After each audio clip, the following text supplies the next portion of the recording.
Is NC State recruiting up to its weight? And if not, what does the Wolfpack have to do? Locked On presents The Portal, the daily podcast covering college football recruiting and everything NIL.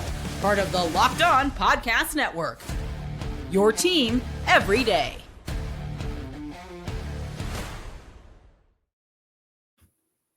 Welcome back into The Portal. I am your host, Brian Smith, longtime college football writer and recruiting analyst. Thank you for making The Portal your first listen each and every day. Today's show is brought to you by FanDuel.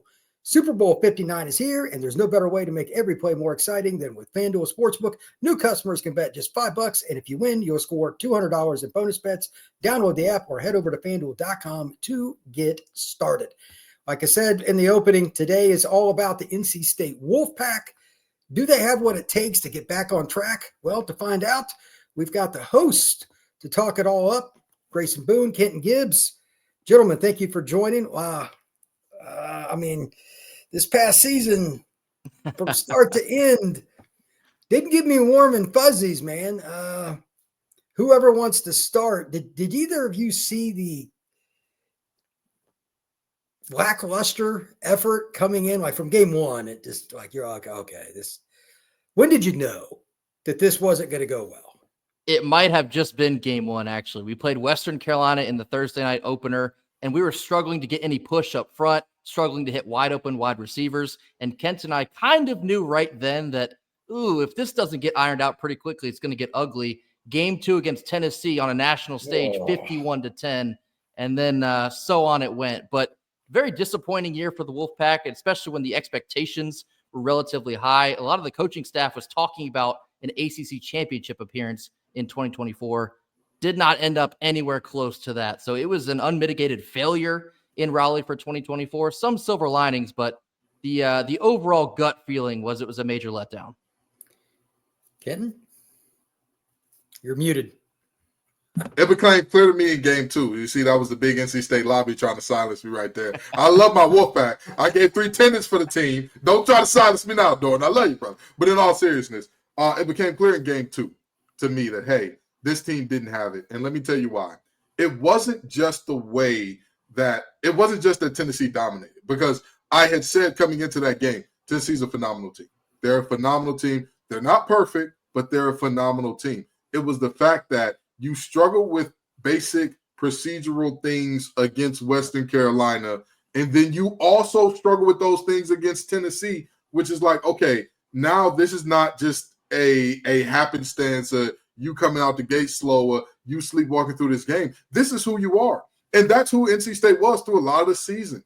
A lot of things that should have been very routine turned into extremely difficult tasks. And, I'm not saying that anything was positive about this or that I hope for this or that I wish for this.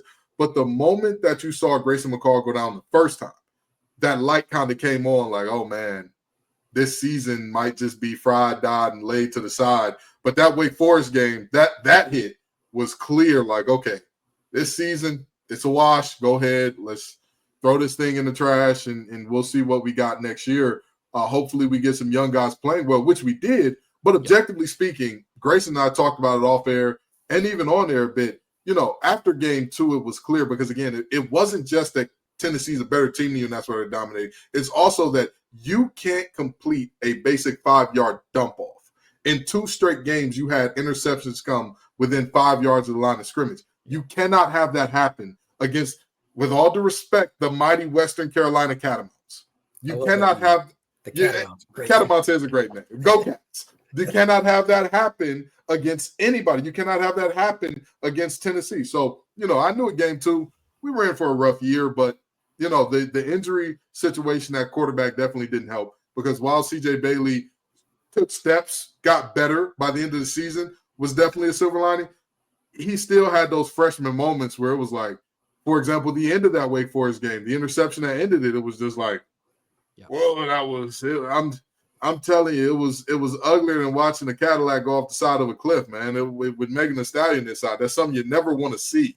It'll just leave you crying every time. So, he had his moments, he grew, but all in all, you knew that it wasn't going to be a great season. All right, that leads me, and I knew you guys were basically going to give those answers. That leads me to the basic question. The Portal is a podcast about recruiting, roster management, NIL, the transfer portal. Leading into the season over the last, say, 2 to 3 years, do you think the roster management and the additions to the program were up to snuff? Yay or nay?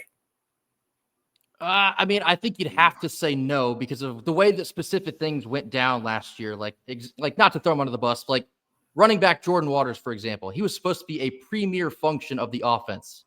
He was not. In fact, freshman running back Hollywood Smothers, who transferred in from Oklahoma, he became the premier running back and probably will be in 2025 as well. Obviously, Grayson McCall didn't work out at quarterback, and that became a whole thing. You had to usher CJ Bailey into the spotlight in a very urgent fashion there. The defense was kind of a crapshoot as well. The linebacking core felt like Swiss cheese at some points.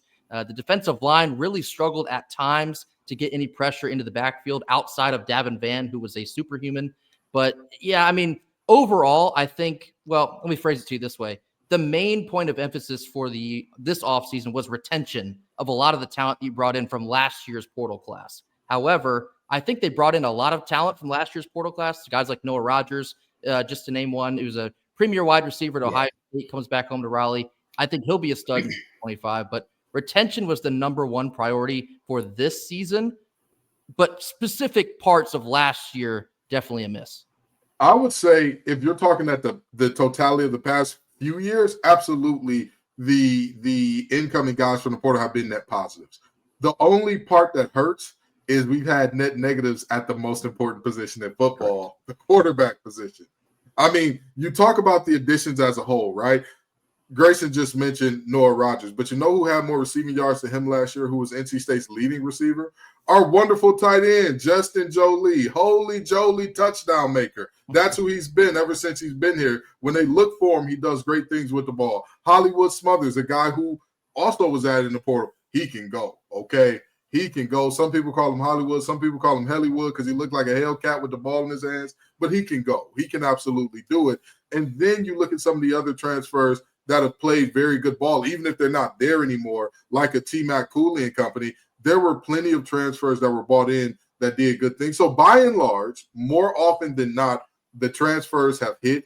It's just when they've missed, they've been at positions that are, like Grayson said, premier positions where you can't afford to miss. You can't afford to miss when you're looking at two quarterbacks straight in terms of Brennan Armstrong and Grayson McCall. You can't afford to miss with Jordan Waters at running back. You can't afford to miss at somebody and I'm not saying he was a miss. I think he was a net positive, but Zeke Corral was a net positive as well. But you can't afford to miss at that center position. And that's been where NC State has done some missing. Not saying Zeke Corral was a miss. I think he played just fine. You bring up a good point. We're going to get into O-line, D-line, and the importance overall, NC State or otherwise, later in the show. But the reason the portal was so important is something that I know from following recruiting nationally for the most of my life.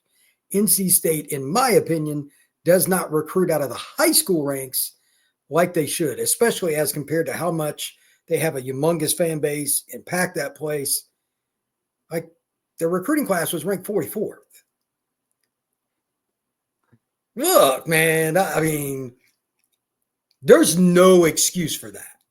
So just yes or no right now on the staff, would you say they have a guy for high school recruiting that is flat out an ace? First one that comes to mind is Spike Souls. He's a center coming out of the state of Kentucky. Had himself a very nice week down at the Navy All-American Bowl in San Antonio. I think that was a couple weeks ago. Just earned his 4th star in terms of recruiting. He might compete for day one snaps at the center position for this year. But yeah, to your point about NC State's high school recruiting, it's always kind of felt kind of lackluster. Like 44th in the country, believe it or not. Off the top of my head, that might be a top 5 class under Dave Dorn. And that is relatively mediocre, so to speak. I think the highest we've ever had is like 28. And that's just not going to get it done if you're trying to go after 10 wins and make it to an ACC championship. So we've been talking about this a lot. The high school recruiting needs to pick up and not have to rely so heavily on the portal, but it's just kind of been spinning our tires in the mud here for quite some time. Yeah, and if you're asking about a coach on the staff that is a big-time recruiter, I'd say Joker Phillips wins on the couch a lot. Joker Phillips is a guy. He's a dog. You can see from our receiver room how much talent we have For example, there was a young man, I cannot recall his name at the moment. He was a transfer from Tennessee, Raleigh area kid, big time guy. Everybody was hearing whispers and whatnot, and he was working out in NC State's indoor. And Grayson and I talked about it on there, like, I mean, sure, he'd be nice to have, but the receiving room is kind of loaded. And that's even including the fact that we already knew that Kevin Concepcion was in the portal by then. Like, that's, you got a freshman All-American in the portal, and we're like, yeah, I'm not sure how much that guy's going to play here because, again, Noah Rogers has been fantastic. He's had flashes, and if he can show it consistently, he's going to be a dude at NC State for a long time to come. Dakari Collins is in that exact same category. You see the flashes. You see the moments where you're like, oh, Dakari could be special, but you also, see that inconsistency sometimes, and you think to yourself, this is his last ride. I think this is going to be his year to break out. Keenan Jackson and Terrell Anderson, two guys that I think the world of. Everybody told me about all these other receivers, and I watched the tape, and I said Keenan Jackson probably your best guy coming in at that time. So I say Joker Phillips is a guy that you put him on the couch, he can win mom over. You know what they say. If you win mom, you get the guy, okay? Dad's cool and all, but you win mama, you got the player, and I think Joker Phillips is fantastic at doing it. On that note, when we come back, we're going to talk about the roster a little bit, some things they need to do, and get into 2025 with Wolfpack. That is next here on The Portal.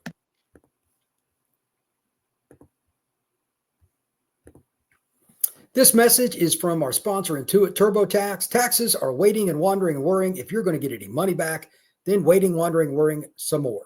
Now Taxes is about matching TurboTax experts with your taxes as soon as today. An expert who gives your taxes your undivided attention as they work on your return while you get real-time updates on their progress so you can focus on your day. An expert who will find you every deduction possible, file every form, every investment, everything that you need with 100% accuracy.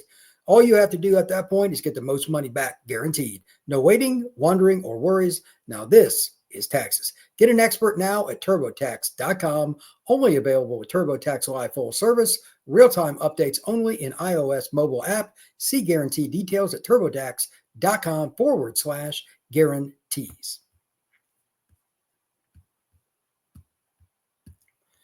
All right, gentlemen. The roster, I don't know what you think of it overall. I want a little insight on that. Obviously, CJ Bailey, the quarterback, is back. Having an experienced quarterback is huge. You got some talent, Noah Rogers, etc. at receiver. Got a pretty athletic running back. As we go through this, though, I'm just a note to everybody. I'm trending towards what's going on in the trenches because I've been Kenton, obviously, man who loves line play, obviously.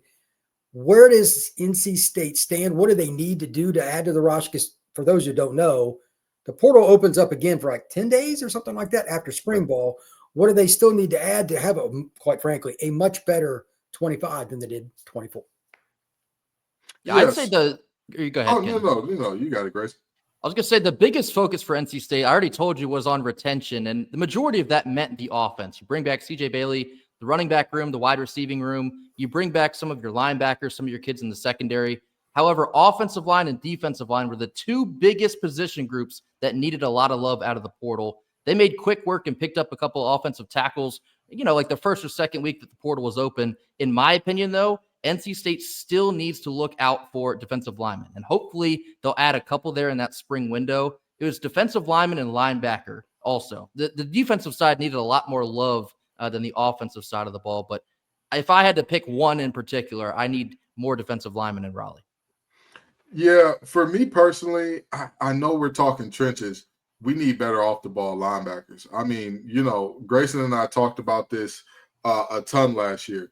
Objectively speaking, if you take Sean Brown away and Cade Fordham got hurt pretty early in the season, that was some of the worst linebacker play, not just that I'd seen out of Raleigh, not just that I'd seen under Coach Tony Gibson. That was some of the worst linebacker play I've ever seen from an FBS football program. Oof. And I mean that.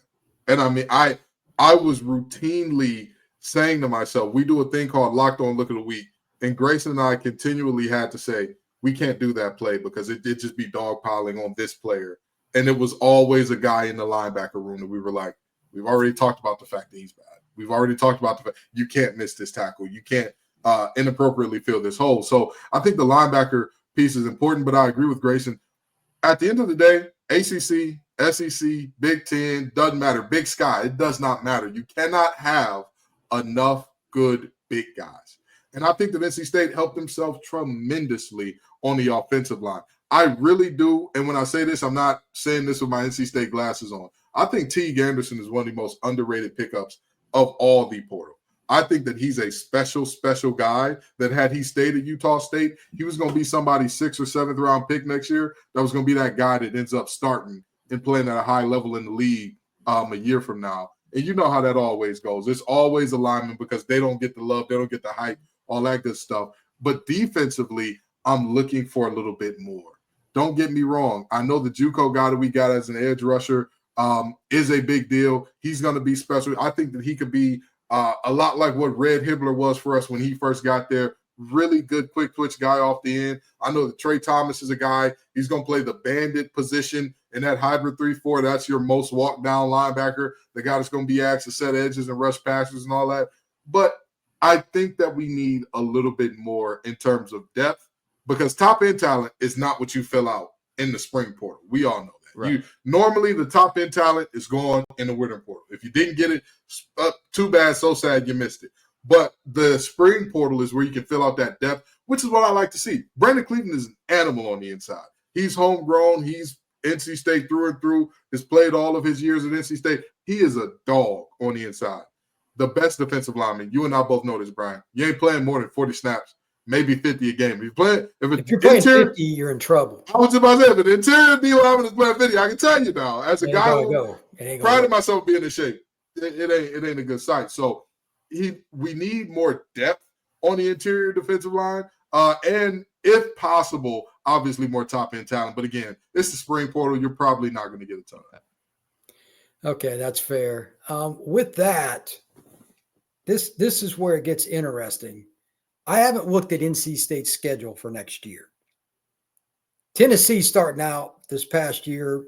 That's one of the. Do they have that kind of game early on again? Or I honestly have no idea. What do they got? No. So the first 6 games of the schedule, actually, we don't even leave the state of North Carolina. We open with ECU. Ironic because we just saw them in the bowl game. I don't want to talk about the result of that, however. You have 3 ACC games within the month of September. So you got to get it from the get-go. I mean, you have 3 conference games within that first month. So there's no time to kind of fool around, figure some things out. You have to know basically from the jump. And then the rest of the season, it feels kind of backloaded. You have a trip out to Notre Dame. You have a trip down to Miami. Those are probably the 2 hardest games, and they're both away games. But overall, I do think it's a relatively manageable schedule. It's just going to be a matter of fact of how they manage that schedule. It's going to have to come down to some execution that we didn't get in 2024. But all things considered, the way the schedule lays out for the Wolfpack is pretty favorable. Yeah, not only does this schedule lay out in a favorable manner for the Wolfpack, the fact of the matter is this. You just said it, Brian. There is no Tennessee on this schedule. While I stick to the fact that, hey, NC State helped Tennessee beat them, Tennessee was still a team that even if you play your best ball, you're probably going to lose that game. 6 times out of the week, 6 days out of the week, you're going to lose that game. So with that being said, I don't see a bunch of teams that I'm looking at like, hey, they are that much head and shoulders better than NC State in the way that a Tennessee was. Now, with that being said, that does not mean, hey, NC State's going to have a great year this year. Because, again, I've said multiple times on record, and I will stand by this, NC State is either going to win 5 or less or 8 or more. This will not be a 6 or 7 win season because that early season schedule, like Grayson talked about, your first month and a half of the season, you're not leaving the state of North Carolina. Not only are you not leaving the state of North Carolina, some of the places you're traveling, if your team is good, you can take over that stadium. Yeah. We're going to Durham to play Duke. Yeah. Duke is always a basketball school, even when their football team is absolutely rolling. I went to go cover the Duke Notre Dame game from last year. There too. And you saw what the crowd was like, and that was an undefeated Duke team that beat Clemson. So NC State will have the chance to get fans on your side, to win them back, to revitalize the fan base, but you have to take care of the little things from day one. I like to call it turning the stove off, right? You turn the stove off, nobody thinks about it. It's a small thing. You leave that thing on, now all of a sudden your house is on fire. And that stove is ECU. You have to win game one, or fans will be more apathetic than you have ever seen in Wolfpack. Yeah. Grayson, I'm going to give you a chance to talk on that here in just a minute, because when we come back, I'm going to test your guys' knowledge a little bit about O-line, D-line, because those are the two spots. When you play in ECU, if you're a true Power 4 team, you should be able to kick their butt. But will they? That is next here on The Portal.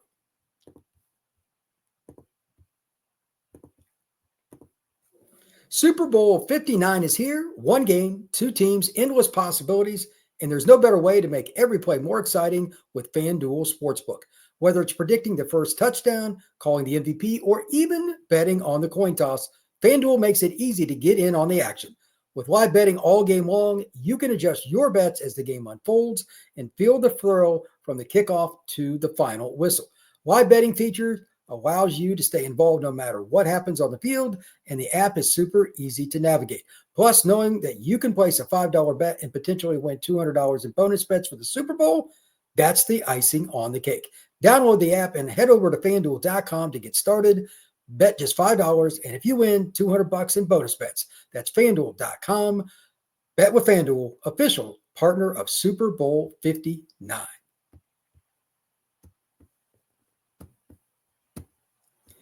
All right, gentlemen, here's a little trivia for you, and this is what NC State needs to have, and I have a bad feeling about the answer, unfortunately.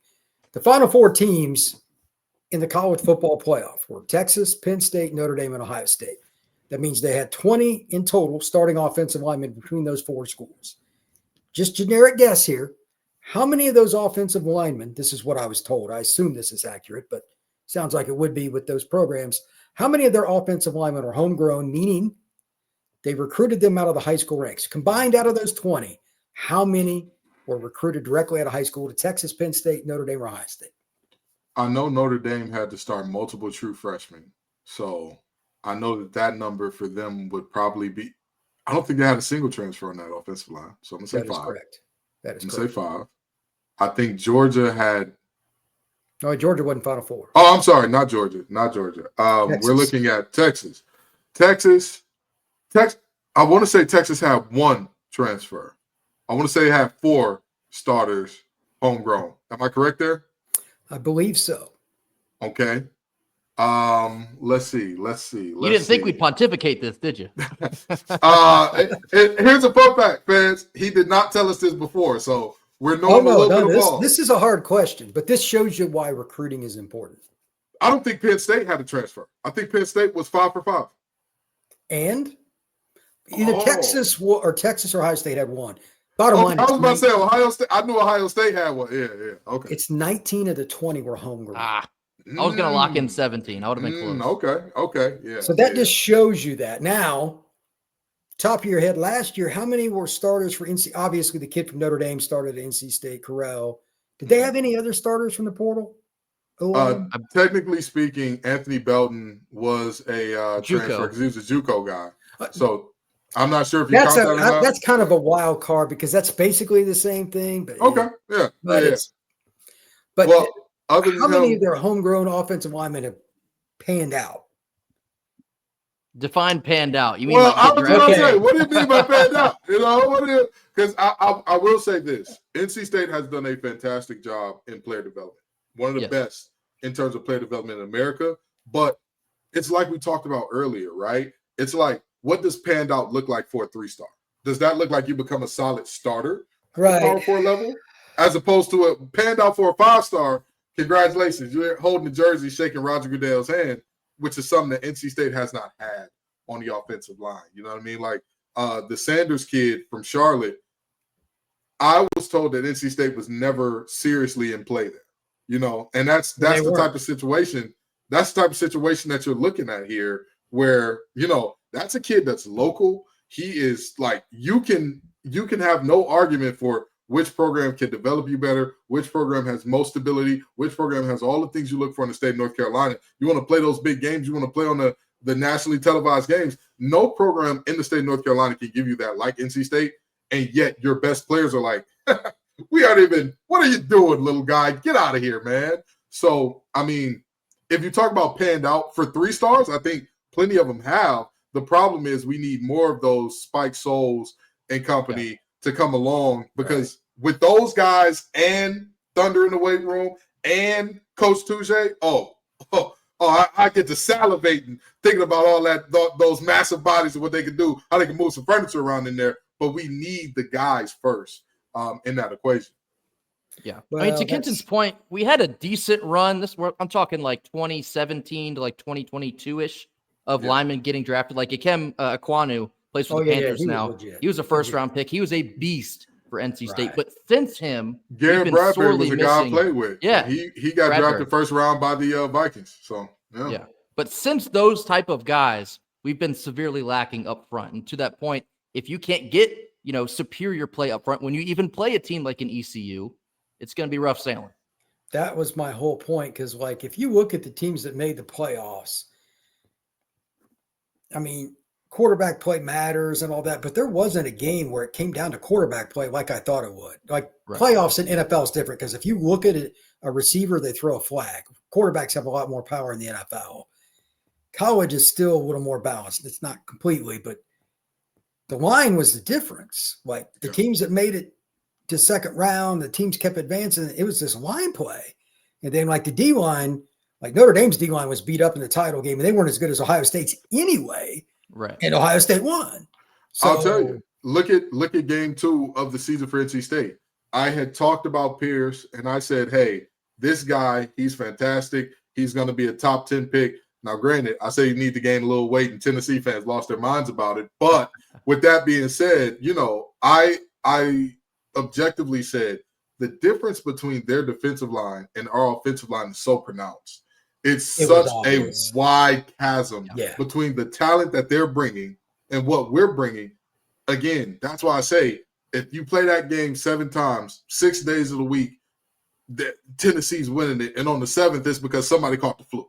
Okay, so it's a very real situation where, like you said, Brian, the big men lead, the big men set the tone. If you can't even be serviceable up front in comparison to stopping a Jack Sawyer and a JT on the outside, if you can't be competitive up front, having to stop a Pierce and company in terms of what they're bringing. You remember what Texas D-line looked like when they had Tavondre Sweat and company, and all you saw was waves of 330-pound behemoths that nobody could move. If you can't be competitive against those guys, kiss those playoff chances goodbye. Sayonara, see you later. It's done for. And I think that's kind of where NC State is right now, to where your offensive line needs to dominate the small teams and at least be competitive against the really good ones, which is what Grayson alluded to earlier when he said we weren't getting great push against Western Carolina early in the game. You have to do that. You have to go out there and flex your muscle to the point where we can run inside zone 20 times. Stop us. I dare you. Triple dog dare you. Come on, do it.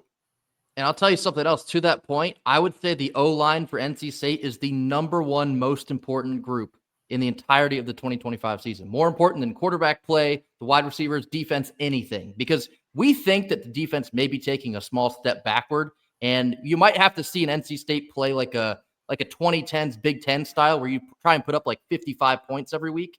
To do that, you're going to have to be able to establish the run with the talented running back like Hollywood Smothers. If you can't get any push up front, I think the whole season could be shot.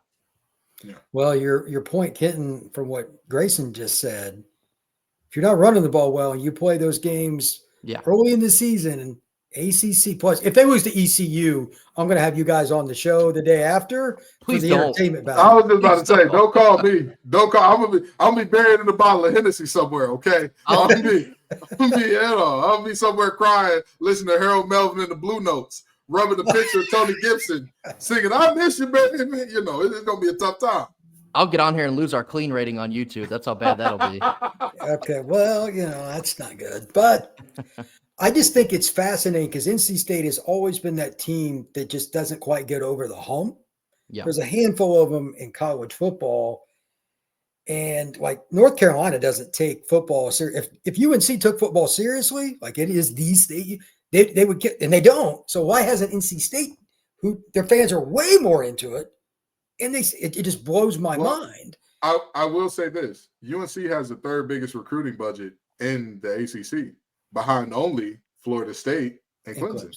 So I do say that they take it serious. They're just not very good at it. But with that in mind, you're absolutely right. And the NC State should be there. Grace and I have been banging the table for the longest, saying, hey, if the Dirty Foot Club, that's what we call those bozos in Chapel Hill, if they could spend the money to get the best players and all that, why can't you? Why can't this needs to be everything? It should matter here, because with all due respect, NC State is great at sports that don't have the same amount of visibility, which makes other things more difficult. It makes it difficult to, for example, somebody asked us recently on Locked on Wolfpack, hey, are we thinking about going back to Nike? Nike wasn't interested. Nike wasn't interested last time the renewal came up. You know why? NC State is great at women's basketball, great at wrestling. Baseball, we're like up and down, but for the most part, I say more ups than downs, but we're really good at that. But, I mean, we're here talking about the portal, and we're not talking about the left-handed reliever that's transferring from Tennessee to Florida. We're not talking about that guy. We're not talking about the guy who hits dingers that's going from Michigan Tech to Central Michigan. There's a reason for that. Football is the driver, and NC State historically has not been a dominant force in that since Dick Sheridan was rolling through town. Maybe Chuck the Chess if you want to get a little bit more recent. But that's the last time NC State has been a serious, like, hey, this is nothing to play with. And to that end, it makes everything else more difficult. So, Brian, to your point, NC State should say, hey, damn the torpedoes, all in on football. Whatever you so do need, the budget is a blank check. We're going to figure this thing out, because Ohio State just showed us the recipe, did they not? Most expensive roster in football equals national championship. If you want to play, you got to pay. All right, gentlemen, thank you very much for coming on today. Grayson, Ken, where can we find everything you guys got going on? You can find us on Twitter at Locked on Wolfpack. Obviously, our YouTube page for the podcast, Locked on Wolfpack. My Twitter ad is below my name on the screen. Same for Kenton. Anytime anyone wants to come out and chop it up with us, ACC talk, NC State talk, we'd be happy to answer questions, comments.